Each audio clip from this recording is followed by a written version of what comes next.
ছাত্রছাত্রীরা, শুরু করছি একাদশ শ্রেণীর স্বাস্থ্য ও শারীরশিক্ষা বিষয়ের তৃতীয় অধ্যায় থেকে সংবহনতন্ত্র,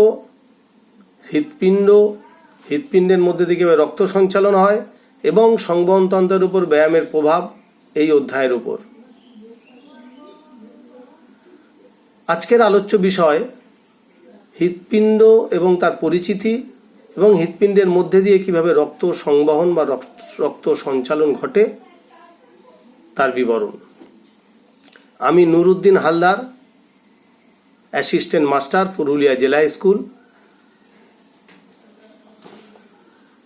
আলোচনার পরেও যদি কারোর কিছু প্রশ্ন থেকে থাকে তো অবশ্যই আমি শেষে মোবাইল নাম্বার দেব, মোবাইল করে পুনরায় জানতে পারো তোমরা, এবং চেষ্টা করব তোমাদের সহজ সরল ভাষায় বিষয়টা বোঝানোর এবং ছবি দিয়ে বোঝানো, ছবির মাধ্যমে বোঝানো। ছবিটার দিকে তাকালেই জলের মতো পরিষ্কার হবে আশা করছি।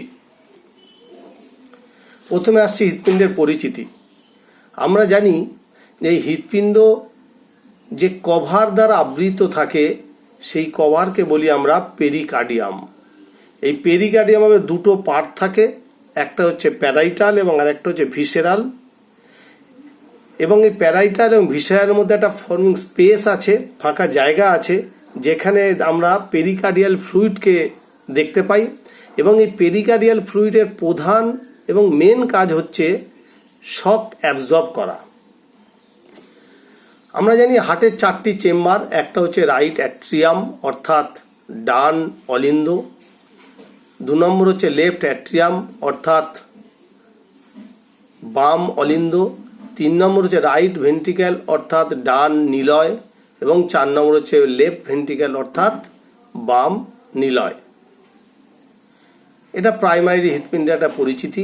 এবার আমরা আসছি কিভাবে রক্ত সংবহন ঘটে সেই বিষয়ের উপরে।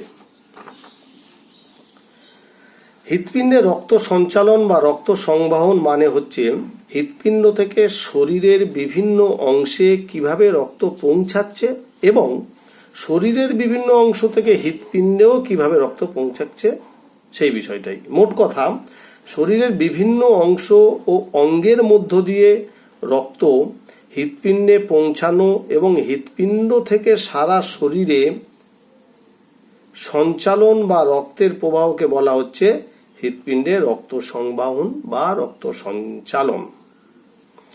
মূলত হৃৎপিণ্ডের সংকোচন এবং হৃৎপিণ্ডের প্রসারণ দ্বারা পুরো সঞ্চালন প্রক্রিয়াটি নিয়ন্ত্রিত হয়। মনে রাখতে হবে, হৃৎপিণ্ডের সংকোচনকে বলা হয় সিস্টোল এবং প্রসারণকে বলা হয় ডায়াস্টোল।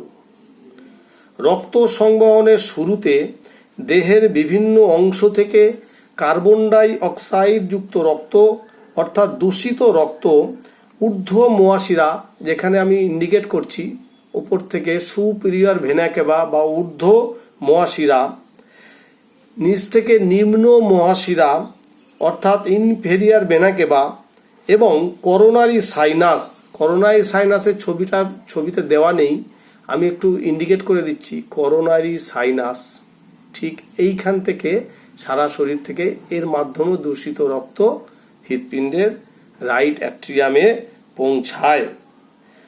ডান অলিন্দে দূষিত রক্ত প্রবেশের ফলে ডান অলিন্দ অর্থাৎ এই অঞ্চলটা ডান অলিন্দ প্রসারিত হয় অর্থাৎ ডায়াস্টোল ঘটে।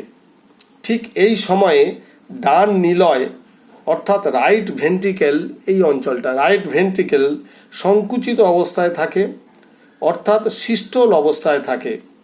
ডান অলিন্দ অর্থাৎ রাইট অ্যাট্রিয়াম দূষিত রক্ত দ্বারা পূর্ণ হলে ডান অলিন্দের সিস্টোল ঘটে অর্থাৎ কন্ট্রাকশন হয়, অর্থাৎ due to contraction of right atrium the deoxygenated blood goes to the right ventricle. যার ফলে ডান অলিন্দ এবং ডান নিলয়ের মধ্যে যে যোগাযোগ রাস্তা অর্থাৎ ট্রাইকাসপিড ভাল্ব আমরা দেখছি, এটা হচ্ছে ট্রাইকাসপিড ভাল্ব, এটা একটা ভাল্ব এবং ওপর থেকে আরেকটা ভাল্ব আসে।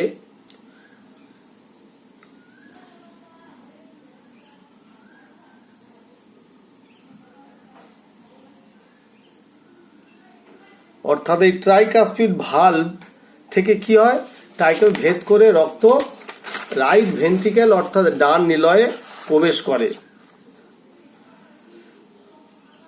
যার ফলে ডান অলিন্দ থেকে কার্বন ডাইঅক্সাইড যুক্ত ব্লাড বা দূষিত রক্ত ত্রিপত্র কপাটিকা ভেদ করে ডান নিলয়ে প্রবেশ করে।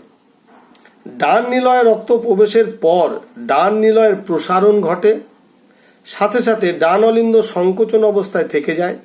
এই প্রসারণকে বলা হয় নিলয়ের ডায়াস্টোল। নিলয়ের ডায়াস্টোল।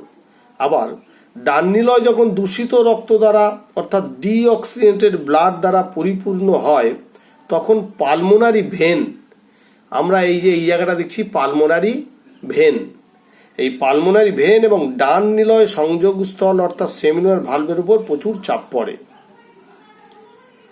ডান নিলয় কার্বন ডাইঅক্সাইড যুক্ত রক্ত দ্বারা পরিপূর্ণ হওয়ার ফলে, অর্থাৎ এইটা যদি কার্বন ডাইঅক্সাইড পরিপূর্ণ হয় তখন কি হয়, নিলয় সংকুচিত হয় অর্থাৎ কন্ট্রাকশন ঘটে নিলয়ের, যার ফলে ট্রাইকাসপিড ভালভ অর্থাৎ এই যে ভালভটা এটাকে বলছি আমরা ট্রাইকাসপিড ভালভ বা ত্রিপত্র কপাটিকা বন্ধ হয়ে যায় এবং পালমোনারি ভালভ অর্থাৎ এই ভালভটি খুলে যায় অতিরিক্ত চাপ পড়ার ফলে।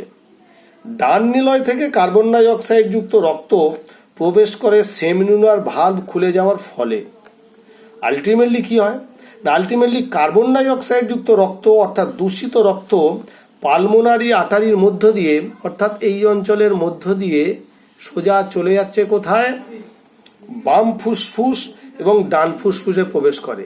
এইখান থেকে আমরা বাঁ দিকে ডান দিকে, এটা ডান দিকে যাচ্ছে, আবার এইখান থেকে এসে আমরা বাঁ দিকে চলে যেতে দেখছি। কি রক্ত না দূষিত রক্ত অর্থাৎ কার্বন ডাই অক্সাইড যুক্ত রক্ত, দূষিত রক্ত কোথায় চলে যাচ্ছে, ফুসফুসে।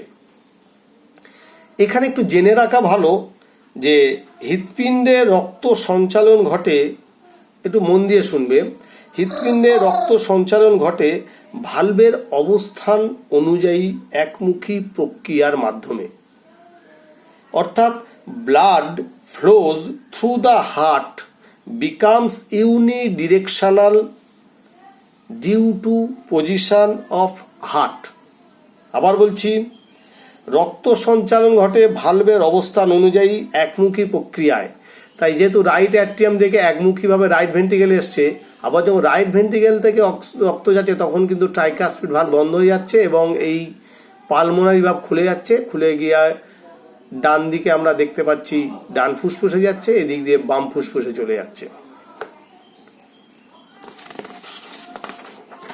এবারে আসছি, ফুসফুসে পৌঁছানোর পর কার্বন ডাই অক্সাইড যুক্ত রক্ত শ্বসন প্রক্রিয়ার মাধ্যমে ফুসফুস থেকে অক্সিজেন গ্রহণ করে এবং ফুসফুসে কার্বন ডাই অক্সাইড পরিত্যাগ করে বা ছেড়ে দেয়।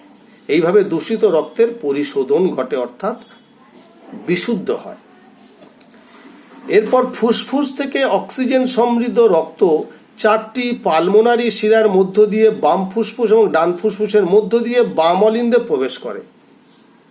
আমি এখানে দেখাচ্ছি, এটা হচ্ছে ফুসফুস থেকে রক্ত আসছে, এই একটা পালমোনারি ভেন, 2 নম্বর পালমোনারি ভেন, এই দুটো মূলত বাম ফুসফুস থেকে আসছে, আবার এই দুটো মূলত ডান ফুসফুস থেকে আসছে। অর্থাৎ এই 4 পালমোনারি ভেনের মাধ্যমে দূষিত রক্ত শুদ্ধ হয়ে অর্থাৎ ফুসফুস থেকে বিশুদ্ধ রক্ত এই 4 পালমোনারি ভেনের মধ্য দিয়ে আসছে লেফট অ্যাট্রিয়াম বা বাম অলিন্দে।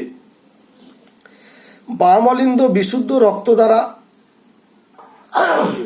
অর্থাৎ অক্সিজেনযুক্ত রক্ত দ্বারা পরিপূর্ণ হওয়ার পর বাম অলিন্দ প্রসারিত হয়ে পড়ে, মানে ফুলে ফেঁপে যায় আর কি। আমরা মানুষ খাবার পরে পেটটা একটু উঁচু হয়ে যায়, তেমনি লেফট অ্যাট্রিয়াম খেয়েছে বিশুদ্ধ রক্ত, অর্থাৎ লেফট অ্যাট্রিয়ামে প্রচুর রক্ত প্রবেশ করার পর এটা ফুলে ফেঁপে উঠে একটু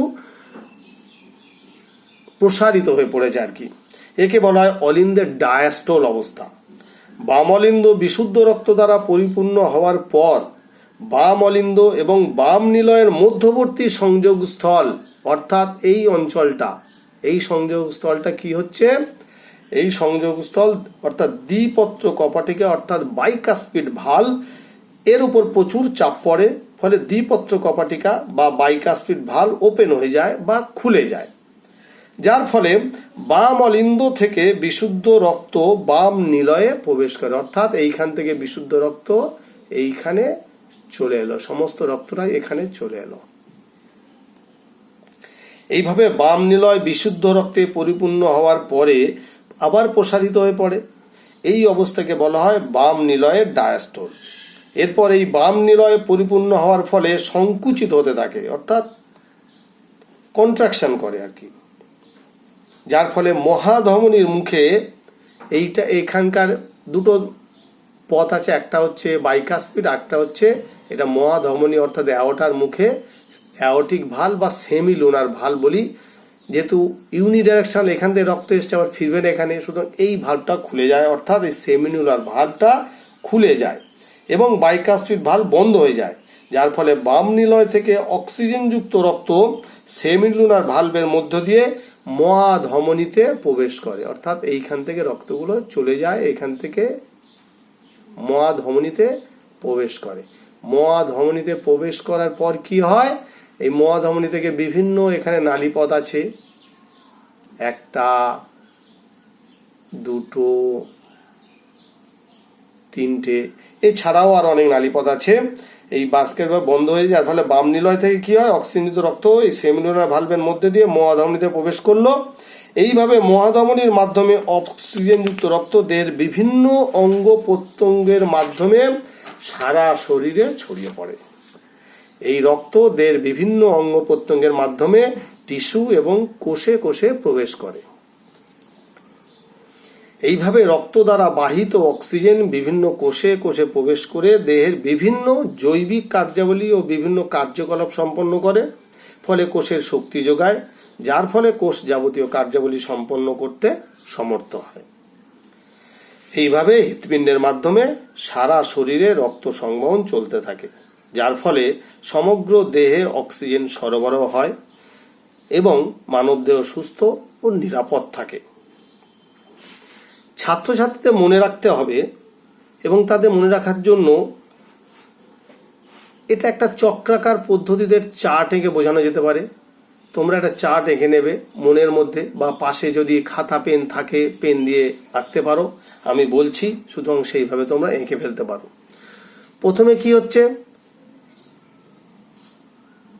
সারা শরীর থেকে দূষিত রক্ত মূলত তিনটে পথে, অর্থাৎ সুপিরিয়র ভেনা কেভা বা ঊর্ধ্ব মহাশিরা, ইনফিরিয়র ভেনা কেভা বা নিম্ন মহাশিরা,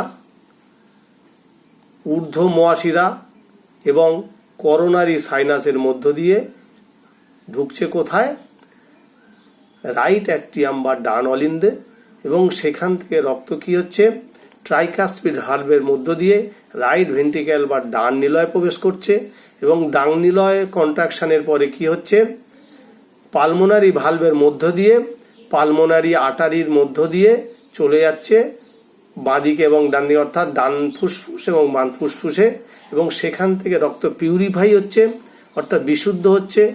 কিভাবে না, রক্তে অবস্থিত কার্বন ডাইঅক্সাইড পরিত্যাগ করছে এবং সাথে সাথে ফুসফুসে অবস্থিত অক্সিজেন রক্ত রিসিভ করছে, করে কি হচ্ছে 4 পালমোনারি ভেনের মধ্য দিয়ে 1 নম্বর, 2 নম্বর, 3 নম্বর, 4 নম্বর, এই 4টে পালমোনারি ভেনের মধ্য দিয়ে আবার ফিরে আসছে হৃৎপিণ্ডের লেফট অ্যাট্রিয়াম অর্থাৎ বাম অলিন্দে।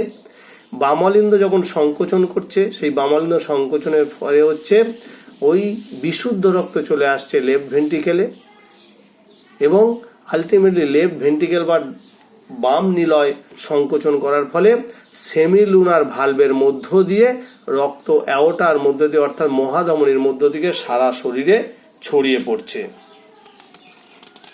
যার ফলে জৈবিক কার্যাবলী পরিচালনা হতে সাহায্য করছে। এই সামগ্রিক আলোচনায় ছাত্রছাত্রীদের মাথায় রাখতে হবে পালমোনারি শিরা শুধুমাত্র বিশুদ্ধ রক্ত বা অক্সিজেন সমৃদ্ধ রক্ত বহন করে, অর্থাৎ পালমোনারি শিরা হচ্ছে 1, 2, 3, 4 পালমোনারি ভেন, এই 4টি হচ্ছে শুধুমাত্র বিশুদ্ধ রক্ত বা অক্সিজেন সমৃদ্ধ রক্ত বহন করে, এবং পালমোনারি আর্টারি অর্থাৎ এইটা এবং এইটা এবং এইটা এ শুধুমাত্র দূষিত রক্ত বহন করে বা কার্বন ডাই অক্সাইড যুক্ত রক্ত বহন করে। এখানে আরেকটি বিষয় ছাত্রছাত্রীদের জেনে রাখা ভালো, ধমনী সবসময় হৃৎপিণ্ড থেকে অক্সিজেন সমৃদ্ধ রক্ত দেহের বিভিন্ন অংশে পৌঁছে দেয় এবং শিরা সবসময় দেহের বিভিন্ন অংশ থেকে দূষিত রক্ত বা কার্বন ডাই অক্সাইড যুক্ত রক্ত হৃৎপিণ্ডে পৌঁছে দেয়। এই রক্ত পরিবহনের ক্ষেত্রে ধমনী সবসময় অক্সিজেন যুক্ত রক্ত বহন করবে এবং শিরা সবসময় কার্বন ডাই অক্সাইড যুক্ত রক্ত পরিবহন করবে। তবে এক্ষেত্রে পালমোনারি ধমনী এবং পালমোনারি শিরা একটু ব্যতিক্রম কাজ করবে। পালমোনারি ধমনী শুধুমাত্র দূষিত রক্ত বহন করবে এবং পালমোনারি সবসময় বিশুদ্ধ রক্ত বহন করবে।